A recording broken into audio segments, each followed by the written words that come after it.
Hi everybody, this is Dan Murphy from Blue and Gold Illustrated with our senior editor Lou Somogyi here. We just finished up here watching the BYU Notre Dame game. Notre Dame wins 23-13 on senior day. That's 4 years in a row now the Irish have won their final home game. That was a point of emphasis for Brian Kelly since he's been here winning home games, and he was happy about that after the game today. Obviously a snowy, cold one. Lou, I mean, this is sort of his old school type of battling. This is the frozen tundra as it gets of Notre Dame Stadium, and really this was the Notre Dame team that I think everyone anticipated at the beginning of the season, where the run kind of played off the pass. They had 235 yards rushing, 235 yards passing.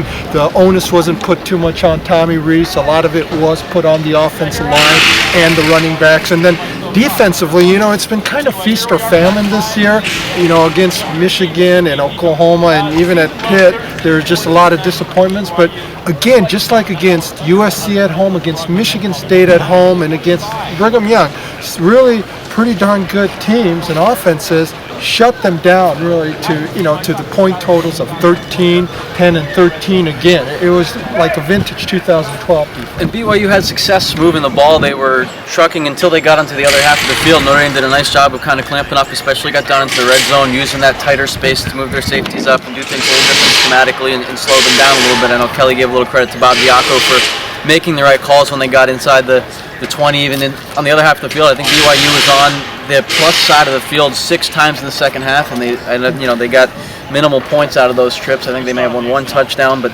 like you mentioned, Tommy Rees 15 of 28, kind of didn't ask him to do too much. I think the play action worked really well for him tonight. Now BYU was very banged up in the secondary. They were moving guys around and kind of moving receivers over to cornerbacks, something Notre Dame's kind of familiar with, but I thought they did a nice job of setting up the pass with the run, especially those deep throws, and obviously the big one for Tavares Daniels, who's been pretty quiet here in the second half of the season. He had a pretty nice game tonight. Yeah, and you know what we've neglected to mention? The area we talked about that needs to win a game, special teams. Right. There, the huge block by Jerron Jones. He did that in the opener against Temple, and then he had another one today.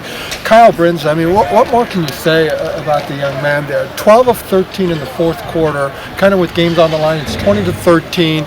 He wins swirling, and he kicks his 5th career 51-yarder to give you that 2-score advantage, which is so pivotal. So, we've talked about defense, we've talked about offense, but today special teams did make such a positive difference in a close game. It's cold, it's not comfortable out here at all, and Brinza seems to do his best in those type of situations where you put him up against a little bit of adversity. He struggles a little bit early, but he always has been that clutch guy for them. Another guy you mentioned, Jerron Jones, had a great job not only on special teams, but a really good day on defense. I think he sort of emerged as maybe an answer for them in the middle of that defensive line going forward. He had 7 or 8 tackles. Just talking to Chris Watt after the game, he said he looked up at the scoreboard, kind of running through the stats, and said, Jones, who is Jones up there with 7 or 8 tackles? TJ didn't make tackles, but Jerron Jones, a guy who was demoted to the scout team at one point earlier this year, comes all the way back and has a really nice day and kind of holds things together for Notre Dame's defense. The big thing with Jerron always has been, does he have that fire within? And I think he's the first one to admit it. He said he got kicked down to the scout team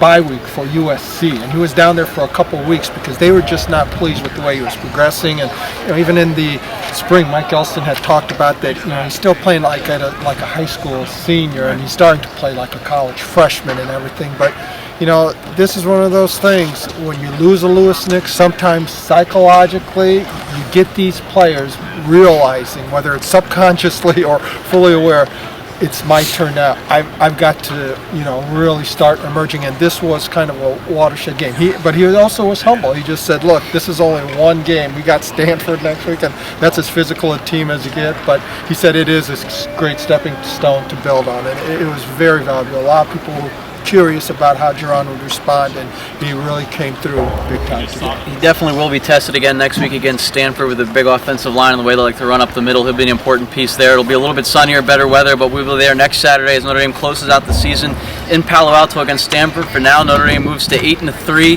back on a winning streak here after that tough loss to Pittsburgh 2 weeks ago. That's going to do it for us. Thanks for joining us here at Blue and Gold Illustrated. Thank you.